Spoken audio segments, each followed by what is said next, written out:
confrères de Closer ont révélé le nom des personnalités présentes le soir de la mort de Johnny Hallyday. Des amis proches qui se sont relayés à son chevet l'indiquent, et parmi eux, près de 4 mois après le décès de Johnny Hallyday, des informations filtrent au compte-gouttes sur la nuit de sa mort. Des indices donnés par une ou plusieurs personnes qui ont vécu les derniers instants du rocker à ses côtés. Le mardi 5 décembre, le taulier s'éteignait donc vers 22h30 après s'être battu de nombreux mois contre un cancer des poumons. Selon Closer, 9 amis proches étaient présents ce soir-là à Marne-la-Coquette pour accompagner le dernier souffle du rocker. Johnny Hallyday a fermé les yeux pour la dernière fois à son domicile de la Savannah, laissant derrière lui des millions de fans désemparés, une femme bouleversée et 4 enfants en peine dont ses fillettes Jade et Joy.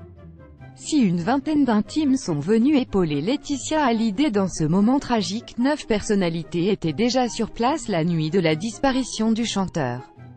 Aux premières loges, on retrouve le chef Jean-François Piège, sa femme Élodie et Hélène Darroze, la marraine de Joy. La veuve du taulier avait également pu compter sur la présence de sa mère Françoise et de sa grand-mère Eliette, alias Mamie Rock.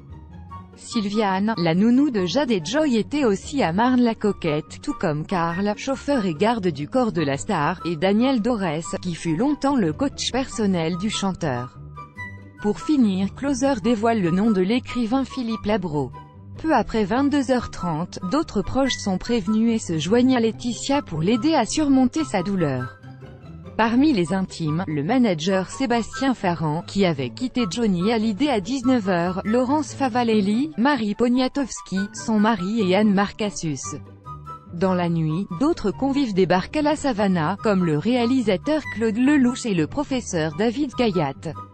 Pas de traces de David Hallyday. Le grand frère est aux côtés de sa sœur Laura, trop dévastée pour se rendre dans les Hauts-de-Seine. Ils arriveront finalement à 14h le lendemain, en compagnie de leur conjoint et de Nathalie Baye, pour rendre un premier hommage à leur père disparu. Crédit photo, JLPPA, Best Image.